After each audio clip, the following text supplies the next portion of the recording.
Você está preparado? Para quem não me conhece, deixa eu só te falar uma coisa. Você não escandaliza não, porque eu sou doida, mas eu sou doida por Jesus, entendeu?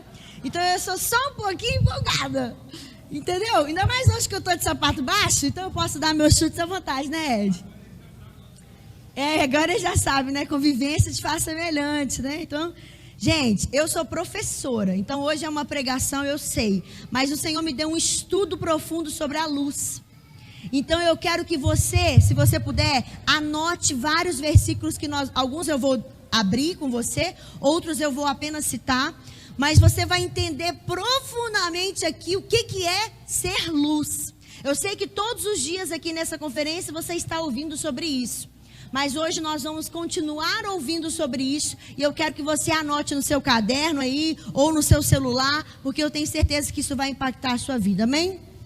Abra comigo em Gênesis capítulo 1, versículo 1. Nós vamos de Gênesis a Apocalipse, literalmente. Vou fazer vigília, né, gente?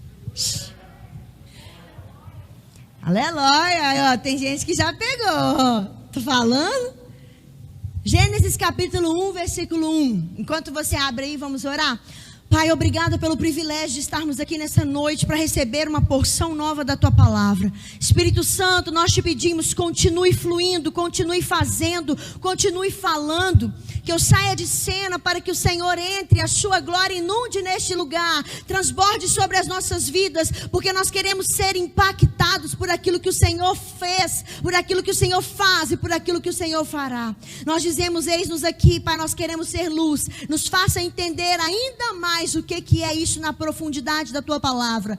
Nós te agradecemos pela Tua presença, por estarmos aqui, e revela ao nosso coração, traz revelação ao nosso coração nesta noite, Pai, em nome de Jesus, amém? Quem achou diz amém. O mais difícil de achar, né, gente? Gênesis 1, 1. O que diz aí? No princípio Deus criou os céus e a terra, porém se tornou sem forma e vazia, trevas cobriam a face do abismo, e o Espírito de Deus pairava sobre a face das águas, e disse Deus, haja luz, e houve. Você concorda comigo que luz surgiu nesse momento? Sim ou não? Haja luz e houve luz, surgiu luz nesse momento. Pelo consenso comum, qual é a luz natural que ilumina a terra? A gente lendo esse texto, a gente acha que o que surgiu ali naquele momento? O sol. Será? Vai comigo no versículo 14. Haja luminares no firmamento da terra, sirvam eles de sinais para marcar estações, dias e anos, e sirvam eles para iluminar a terra. Versículo 19. Passaram-se tarde e manhã, e este foi o quarto dia. O sol, a lua e as estrelas foram criados apenas no quarto dia. Que luz é essa de Gênesis 1:3? Que quando Deus falou, haja luz e houve luz, a luz surgiu. Que luz é essa? Sendo que o sol ainda não havia sido criado, só foi criado no quarto dia. E quando diz Deus diz, haja luz e houve luz, isso foi no primeiro dia. Que luz é essa? Vai comigo em João, capítulo 1, versículo 1. Você vai ler muita Bíblia hoje, amém? Quem é apaixonado pela palavra de Deus? Então estamos juntos. Todas as páginas grudadas da sua Bíblia hoje vão se desgrudar. João capítulo 1, versículo 1 diz o quê? No princípio ele era o verbo estava com Deus e o verbo era Deus. Está falando de quem? Olha isso, no princípio ele era o verbo estava com Deus, o verbo era Deus, ele estava no princípio com Deus. Todas as coisas foram feitas por intermédio dele, sem ele nada do que existe teria sido criado. E olha o versículo 4. Nele estava a vida, e esta vida era a luz dos homens. A luz brilha nas trevas, continua lendo aí, mas as trevas não o derrotaram. E João vai continuar falando, estava chegando ao mundo a verdadeira luz, no versículo 9. Gente, que luz é essa de Gênesis 1:3 que iluminava toda a terra, sendo que o sol ainda não havia sido criado? Quem? Jesus. Você acabou de ler aí, no princípio de todas as coisas, ele era o verbo. Ele era a palavra. Ele estava com Deus, ele era Deus. Ele estava no princípio com Deus. Todas as coisas foram feitas através dele. Sem ele, nada do que existe teria sido criado. Nele estava a vida. E essa vida era a luz dos homens. A luz brilha nas trevas, mas as trevas não o derrotaram. Jesus, ele não foi criado em Gênesis 1:3. Colossenses fala que ele sempre existiu. Ele sempre existiu. Mas Jesus, você vai ver, quando você vai estudar a teologia, você vai ver teofanias no Velho Testamento. O que é isso? Aparições de Cristo no Velho Testamento. Então Jesus ali, ele era o verbo, ele era a palavra, mas ele também era a luz. Quando você vai estudar a ciência, a ciência vai falar que quando o sol for retirado da terra, ainda existe luz natural, porque é uma luz científica. E eu não discordo disso. Então, no momento que Deus fala, haja luz e houve luz, a ciência vai falar que é uma luz científica. Ok, mas aquela luz científica representava Cristo. E eu vou te mostrar outros versículos que falam que ele era a luz antes mesmo do sol existir. Ele era a luz. Olha outro texto aí.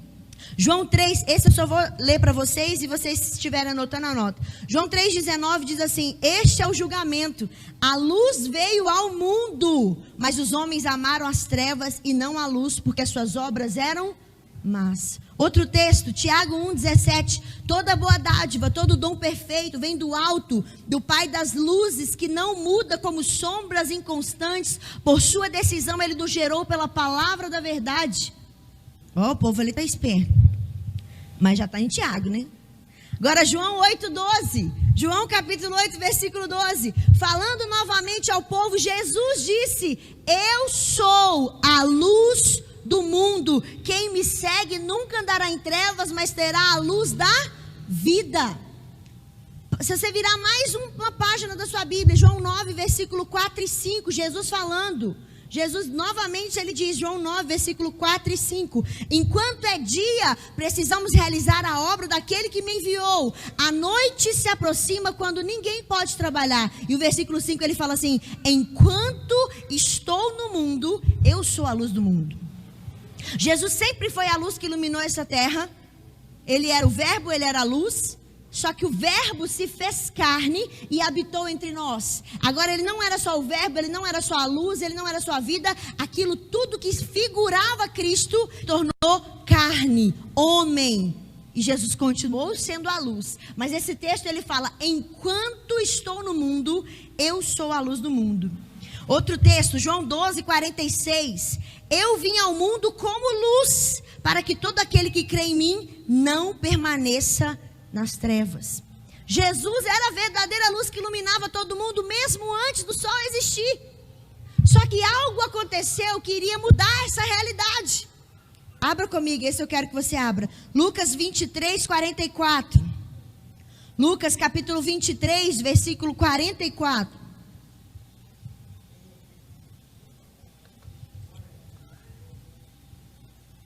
Lucas 23, 44.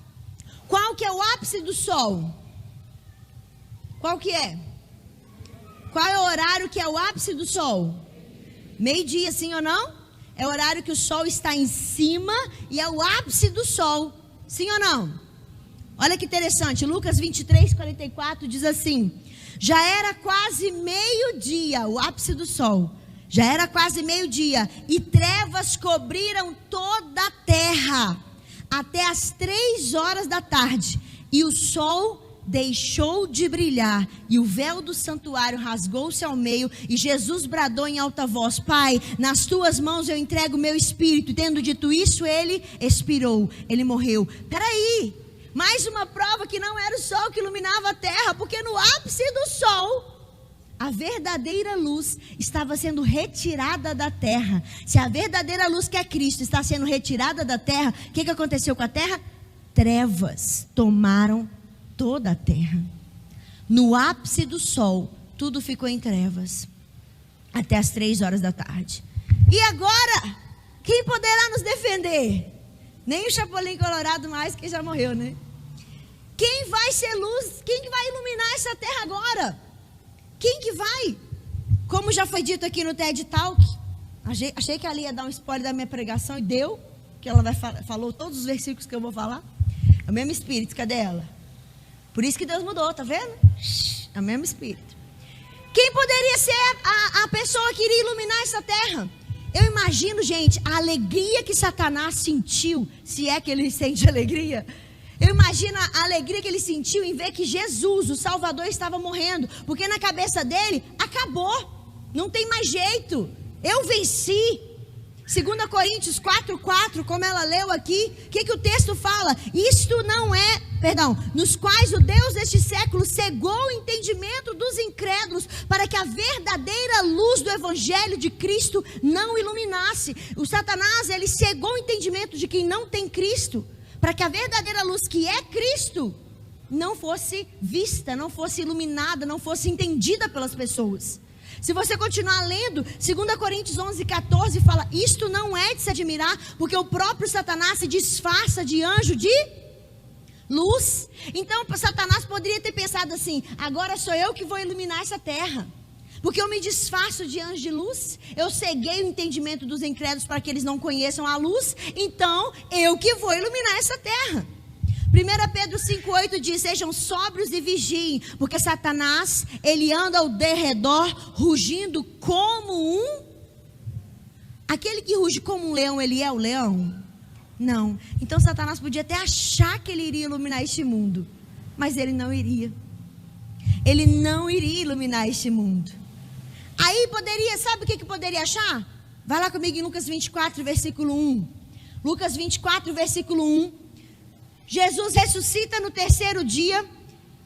E olha o que o versículo 1 diz. No primeiro dia da semana, domingo, no primeiro dia da semana, de manhã bem cedo, as mulheres tomaram especiarias aromáticas e levaram ao túmulo do templo e não encontraram a pedra no sepulcro, porque ela tinha sido removida. Ficaram perplexas, sem saber o que fazer. De repente, 2 homens com roupas que brilhavam como a luz do sol colocaram-se ao lado delas. 2 anjos aparecem na porta do sepulcro e as vestes deles brilhavam como a luz do sol. Uau! Então quem vai iluminar essa terra agora são os anjos. Sim ou não?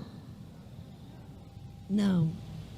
Porque se você for ler em Hebreus capítulo 1, versículo 14, a Bíblia diz que os anjos são espíritos ministradores, criados para servir aqueles que hão de herdar a salvação.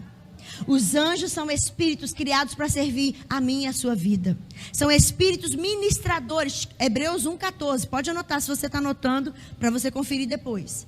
Os anjos são espíritos ministradores, criados para servir aqueles que hão de herdar a salvação. Peraí, Carol, mas se não é o diabo? Porque ele não tem esse poder, nem a chave da casa dele ele tem.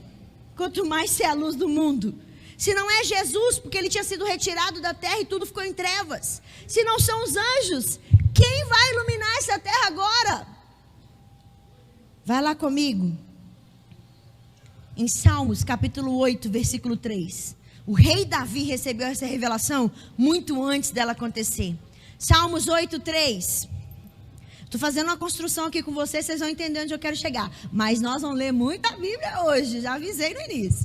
Salmos 8,3 diz o quê? Davi recebendo essa revelação: quando contemplo os teus céus, obra dos seus dedos, a lua e as estrelas que ali fizeste, olho para o homem e me pergunto: quem é o homem para que com ele te preocupes? Ou o filho do homem para que com ele te importes?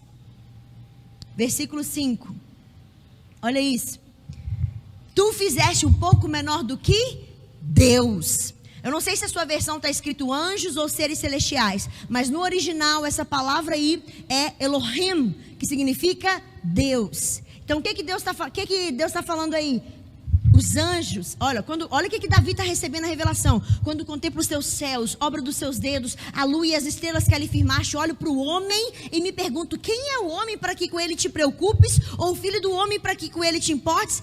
Tu fizeste um pouco menor do que Deus, e o coroaste de glória e de honra, e sobre os seus pés tudo pusestes. Gente, nós não fomos feitos um pouco menor do que os anjos, porque os anjos são espíritos ministradores criados para nos servir. Você foi feito à imagem e semelhança de um Deus vivo e todo poderoso. Os anjos são espíritos ministradores, mas você foi feito imagem e semelhança daquele que é todo poderoso. Você não está abaixo dos anjos, você está um pouco menor do que Deus. E Ele te coroou de glória e de honra, e sobre os seus pés tudo puseste. E aí nós vamos para o texto de Mateus capítulo 5, versículo 14. Vai lá. Mateus capítulo 5, versículo 14. Se não são os anjos, se não é Satanás, que ele não tem esse poder, se não é Jesus, quem vai iluminar essa terra agora? Mateus capítulo 5, versículo 14 vai te dar essa resposta. O que está escrito lá? Vocês são a luz do mundo. Não, você não entendeu. Vocês é meio genérico, né? Porque a gente fala assim: ah, Deus, eis-me aqui, envia o outro, né? É muito lindo você falar eis-me aqui, quando Deus falar para você cumprir o que Ele te disse, você fala assim, vai o outro. Então, repete comigo aí. Eu sou a luz do mundo. Você é a luz do mundo. Aquela luz que iluminava toda a terra antes do sol existir era Cristo. Mas Cristo, Ele sabia que Ele ia ficar aqui em vida por pouco tempo. Ele foi retirado da terra. Só que Ele falou esse texto, vocês são a luz do mundo, em Mateus 5,14, no Sermão do Monte. Isso foi antes ou depois dele morrer? Antes. Então Jesus já estava preparando, antes dele morrer, um legado. Eu vou ser retirado, eu sou a verdadeira luz, vou ser retirado da terra. Mas vocês são a luz do mundo. Vocês vão dar continuidade àquilo que eu comecei desde o princípio. Vocês são a luz do mundo. Não se pode esconder uma candeia, uma cidade construída sobre um monte. E também ninguém acende uma lâmpada e coloca debaixo de uma vasilha. Pelo contrário, coloca no lugar apropriado e assim ilumina todos os que estão na casa. Assim brilha a luz de vocês. Aonde que está escrito aí? Dentro da igreja? O que está escrito aí? Lê na sua Bíblia. Assim brilha a luz de vocês diante dos homens, para que vejam as suas boas obras e glorifiquem ao Pai de vocês que está nos céus. Vou te dar um exemplo prático, que eu sou muito visual. Tem como apagar todas as luzes? Obrigada. Não, mas peraí. Acende de novo. Olha que interessante. Essa lanterna é boa, sim ou não? Não é uma lanterna legal? Mas ela faz diferença aqui? Por quê? Por quê? Tem muita luz aqui. Tem muita luz disponível. Apaga as luzes para mim, por favor. A mesma lanterna faz diferença? Se eu chegar perto de você, é perigoso até te cegar. Agora essa luz está brilhando? O que mudou? Que agora a gente está em trevas. Quando a Bíblia fala assim, brilha a luz de vocês diante dos homens, muitas vezes a gente fica frustrado. Poxa, eu não tenho oportunidade na igreja. Aqui na igreja você vem para servir, mas não é lugar de você brilhar. O seu lugar de brilhar é lá nas trevas, aonde não tem ninguém brilhando, aonde as pessoas precisam ver a sua luz. Assim, brilha a sua luz diante dos homens, para que vejam as suas boas obras e glorifique ao Pai de você que está nos céus. Então, se você falar assim, não me dá oportunidade na igreja porque eu quero brilhar, querido, aqui já tem luz demais brilhando. O seu lugar para brilhar é lá nas trevas, lá na faculdade, lá na sua família, lá na sua vizinhança, lá onde não tem ninguém brilhando. Assim a sua luz tem que chegar lá onde ele não tem luz. Pode acender. Assim brilha a luz de vocês diante dos homens, para que vejam as suas boas obras e glorifiquem o Pai de vocês que está nos céus. Vou te dar mais textos que falam que você é a luz. Malaquias 4:2. Malaquias 4:2 diz assim: para vocês que reverenciam o meu nome, o sol da justiça se levantará, trazendo cura em suas asas. Para vocês que reverenciam o meu nome, o sol da justiça, ou seja, a verdadeira luz, se levantará, trazendo cura nas suas asas. Outro texto, Isaías 58:10. Esse texto é muito forte. Isaías 58:10. Se com renúncia própria, olha o que esse texto está falando. Se com renúncia própria você beneficiar os famintos, foi o que o teatro estava falando aqui. Se com renúncia própria você beneficiar os famintos e satisfazer o anseio dos aflitos, então a sua luz despontará nas trevas e a sua noite será como o meio-dia.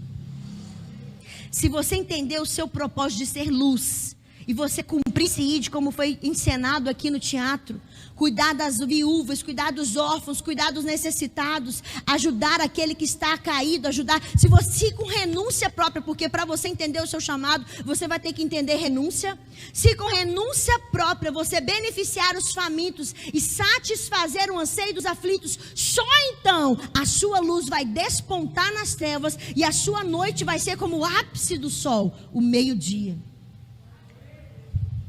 Vou te dar mais um texto, Mateus 13:43. Então os justos brilharão como o sol no reino do seu Pai. Aqueles que têm ouvidos, ouçam. E eu falei que a gente ia de Gênesis a Apocalipse, né? Apocalipse 21, versículo 23 e 24. Apocalipse 21, 23 diz assim: a cidade não necessita de sol nem de lua para que nela resplandeça, porque a glória de Deus a tem iluminado, e o Cordeiro é a sua lâmpada, e as nações dos salvos andarão à sua luz, e os reis da terra trarão para ele glória e honra. A cidade não necessita de sol para ser iluminado, querido. Sabe o que está mantendo a luz neste mundo? A igreja. No dia que a igreja for retirada da terra, a Bíblia fala que vai ficar tudo em trevas, e o Espírito Santo não estará mais aqui. A verdadeira luz deste mundo era Cristo. Ele foi morto, ele ressuscitou e ele deixou um legado. Vocês vão dar continuidade àquilo que eu comecei. Vocês são a luz do mundo. Vocês são a luz do mundo. E agora que eu dei todo esse estudo para você e te fiz entender que você é a luz do mundo, sabe o que acontece? Sabe por que você não está glorificando a Deus e não está iluminando nas trevas? Porque você dá desculpas para cumprir o seu chamado. E eu quero falar de algumas desculpas que nós damos para cumprir o nosso chamado. A primeira desculpa que você dá para não cumprir o seu chamado é: eu não sei falar. Ah, Deus, levanta outro que sabe falar melhor do que eu. Eu não sei falar. É mesmo.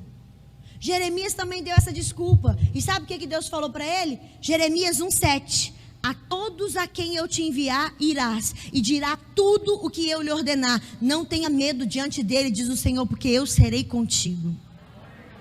Não sei falar não é mais desculpa para você. Moisés deu a mesma desculpa. E olha o que Deus falou para ele em Deuteronômio 18:18. Pois as minhas palavras eu porei na sua boca, e você fará tudo o que eu lhe ordenar. Não satisfeito, Moisés era gago, e ele falava assim: Deus, eu não sei falar. Levanta outro, levantarão, levanta outro. Querido, quantas vezes Deus já te chamou para fazer algo e você se vê limitado e fala assim: Deus, eu não sou capaz, levanta outro. Deixa eu te falar uma coisa: se Deus quisesse levantar o outro, Ele tinha falado com o outro. Se Ele falou com você, é porque Ele quer você. Na sua limitação, do seu jeito, da sua maneira. Deus não chamou ninguém perfeito. Deus chamou, sabe o quê? Pessoas que estão disponíveis e dispostas. Porque se Deus quisesse alguém perfeito, Ele não tinha ido para a glória. Ele era o único perfeito, Ele estava aqui até hoje. Deus não quer pessoas perfeitas. Então para de transferir o que Deus falou para você para o outro. Porque se Deus quisesse o outro, Ele tinha falado com o outro. Se Ele falou com você, é porque Ele sabe da sua limitação, Ele sabe quem você é, e mesmo assim Ele te quis. Então eu não sei falar não é mais desculpa para você. E Deus deu outra lapada em Moisés. Olha o que ele falou lá, Êxodo 4:11. Quem fez a boca do homem? Quem fez o mudo, o surdo, o que vê, o cego? Não sou eu, o Senhor? Vai, pois, agora, e eu serei com a tua boca, e te ensinareis o que hás de falar. Toda vez que você pensar em falar: Deus, mas eu não sei falar, lembra de Jeremias, lembra de Moisés, lembra de tantas pessoas que deram essa desculpa. E Deus falou: ei, não interessa se você não sabe falar, só vai, e eu vou ser com a sua boca. Eu te ensinareis o que hás de falar. Obedece. Eu não sei falar não é mais desculpa para você. Te dei várias bases bíblicas. Aí vem a segunda desculpa: Carol, sou muito jovem, deixa eu curtir a minha vida, depois quando eu for velho, eu venho para o Senhor. Primeiro que você não sabe o dia de amanhã, você pode morrer saindo por essa porta. E eu não estou falando isso para colocar medo não, porque a pessoa fala, nossa, misericórdia. Querido, se uma coisa que a pandemia nos trouxe, foi clareza que nós precisamos viver o propósito hoje. Porque ninguém sabe o dia de amanhã. Pessoas novas morreram, pessoas velhas morreram, pessoas que tinham boa saúde morreram, pessoas que eram debilitadas morreram. Então ninguém sabe o dia de amanhã. O dia de cumprir o propósito é hoje. Sou muito jovem, Carol, deixa eu viver toda a minha vida. Sim, vai viver toda a sua vida aos pés do Senhor. Eu vim para a igreja com 13 anos. Com 15 eu era secretária do pastor presidente da igreja. Com 16 para 17 eu comecei o seminário. Formei com 18 para 19. Com 19 eu fui consagrada pastora. É muito cedo. Ah, Carol, não quero saber da sua vida. Então vamos para a palavra. Já que é assim, vamos dar base bíblica. O profeta Samuel, ele foi chamado quando ele era apenas uma criança. Você vai ler isso lá em 1 Samuel 3. Deus chamou ele como profeta às nações. Ele era apenas uma criança.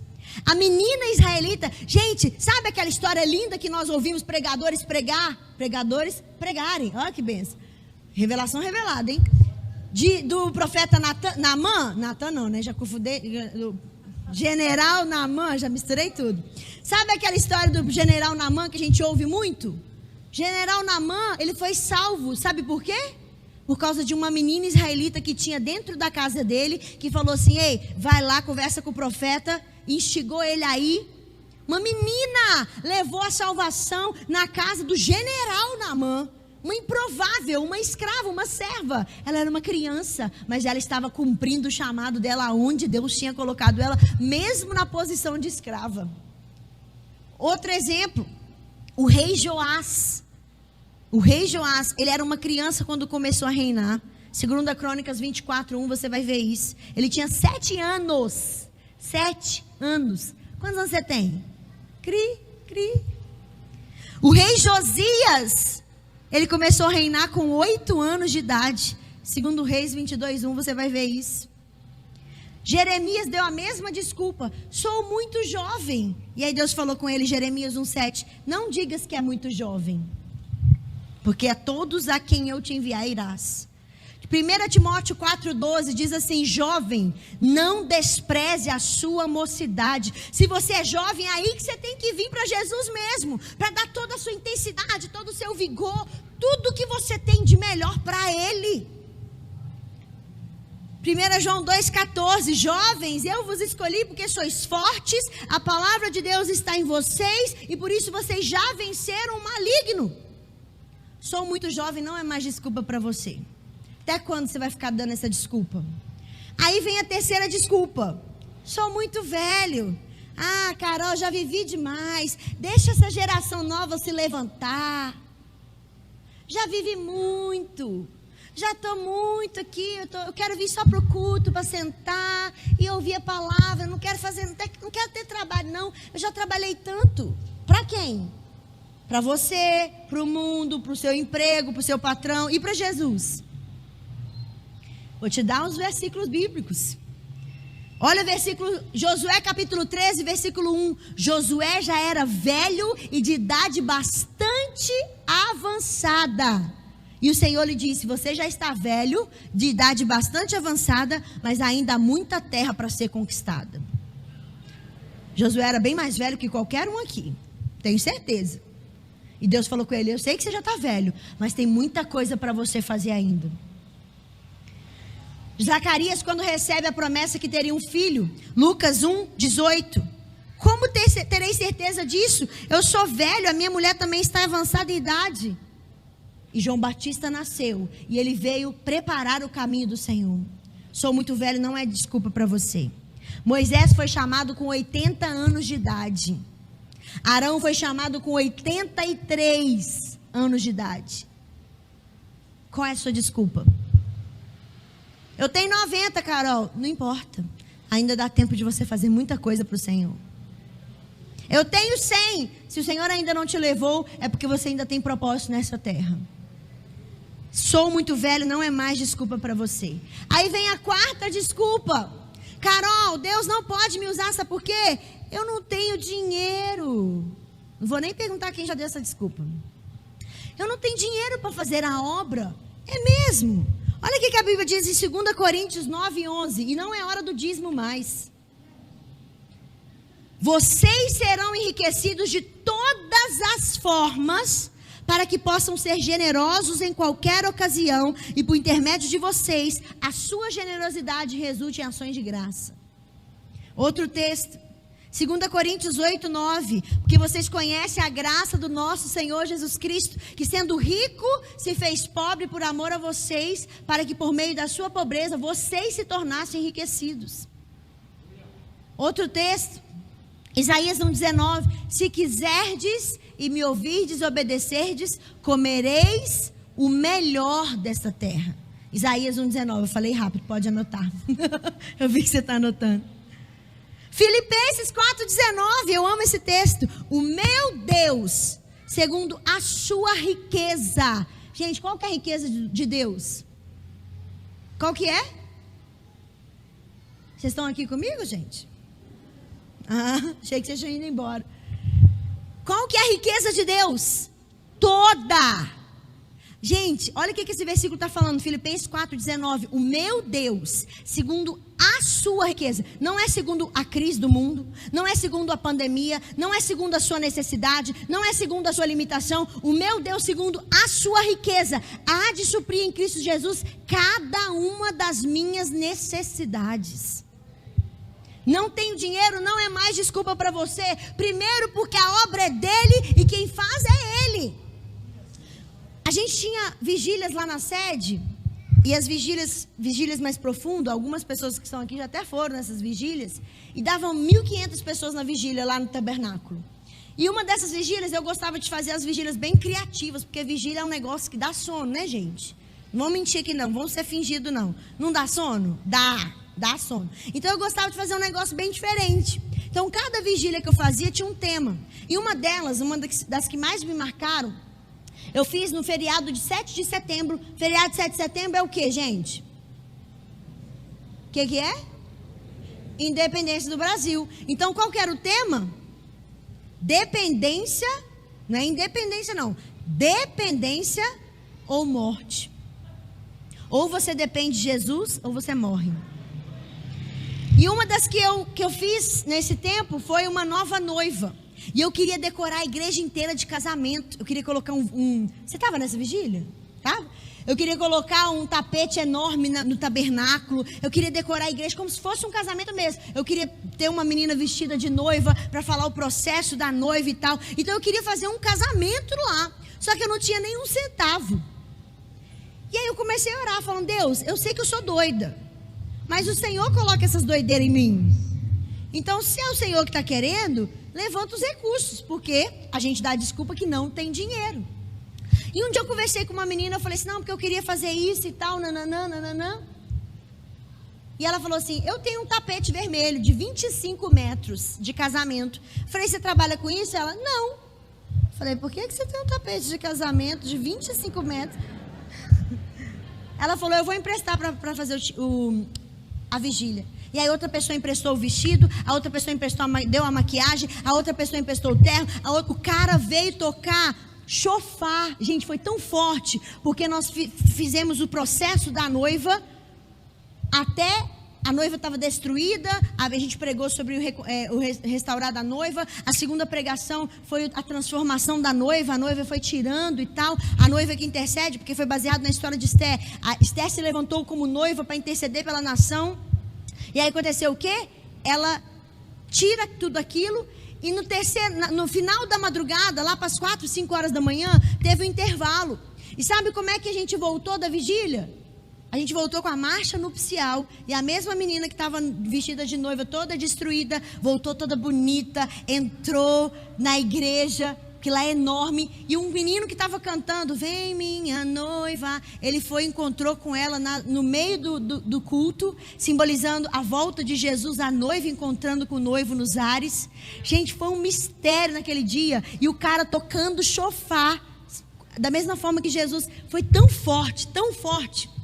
Deus falou comigo assim: Quando você se levanta para sonhar os meus sonhos, eu levanto pessoas para sonhar junto com você. Conta para Deus as suas necessidades e deixa Ele contar para quem Ele quiser. Conta para Deus as suas necessidades e deixa Ele contar para quem Ele quiser.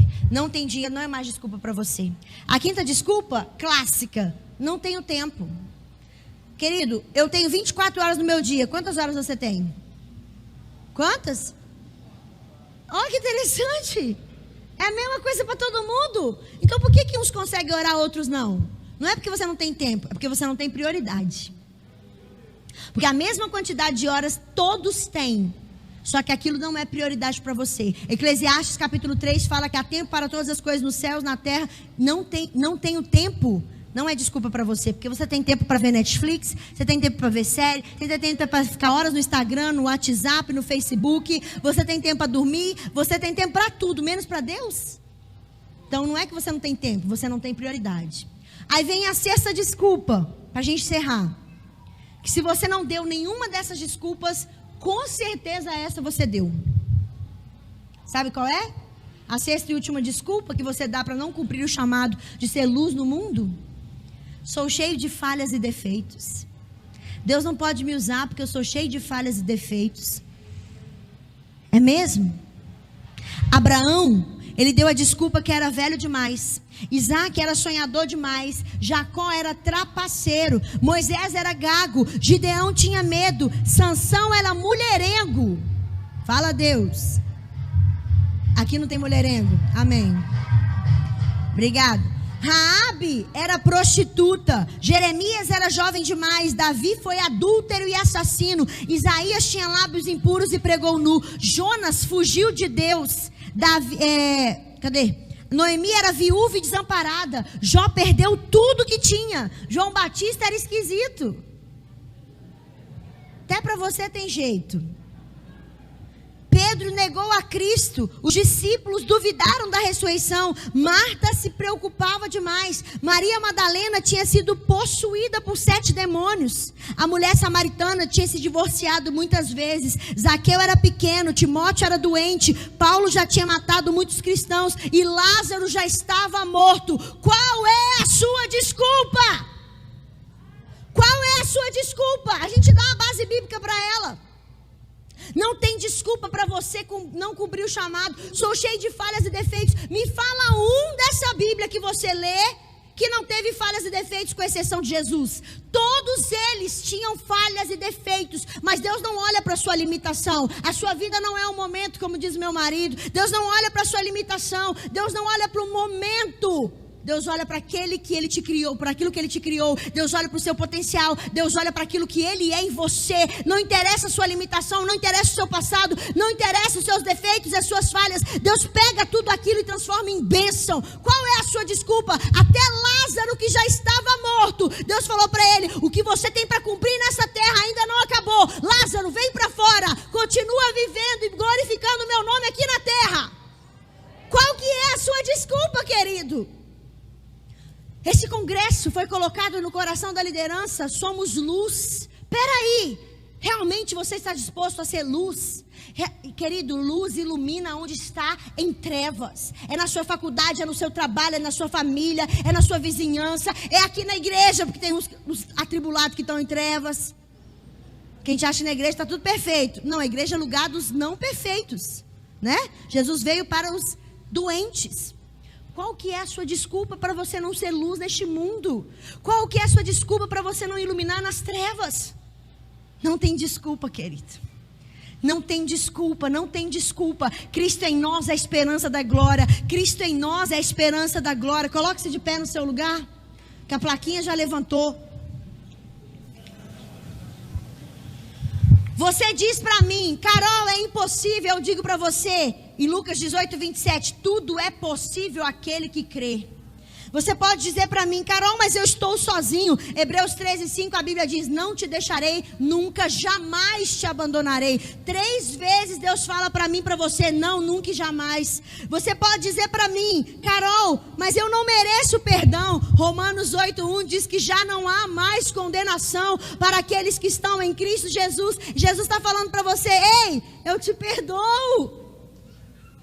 Você pode dizer para mim assim: eu tenho medo, Carol. Isaías 41:10, Jesus te fala assim: não temas, eu sou contigo. Medo não pode te paralisar mais. Você pode dizer para mim: Carol, ninguém me ama. João 3,16, Jesus fala assim: eu te amo tanto que eu dei o meu melhor, eu dei a minha vida por amor a você, não importando o seu pecado, porque Jesus não morreu para aqueles que eram bonzinhos. A Bíblia fala que Jesus morreu por nós quando nós ainda éramos pecadores, estávamos no lamaçal do pecado, mas Ele nos tirou do império das trevas e nos transportou para o reino do Filho do seu amor. Querido, não tem desculpa para você não ser usado e ousado em Deus. Nós fomos criados para dar continuidade àquilo que Cristo começou. Nós somos a luz do mundo. Nós somos a luz do mundo. Nós somos a luz do mundo. Assim brilha a luz de vocês diante dos homens, para que glorifiquem a sua glória. Você foi chamado para glorificar Cristo. Cristo em nós, a esperança da glória. A sua família, querido, a esperança deles é você. Você é luz.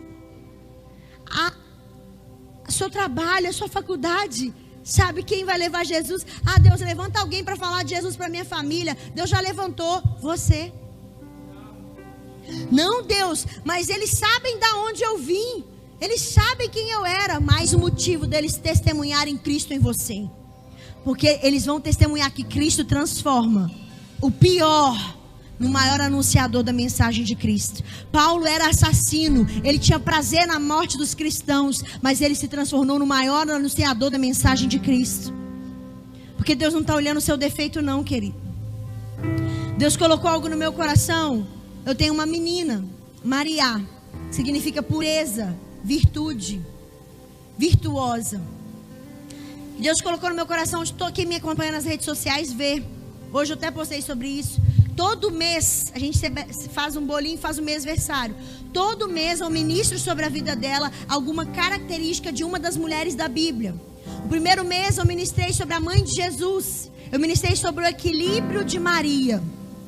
No segundo mês, eu ministrei sobre o amor de Ruth.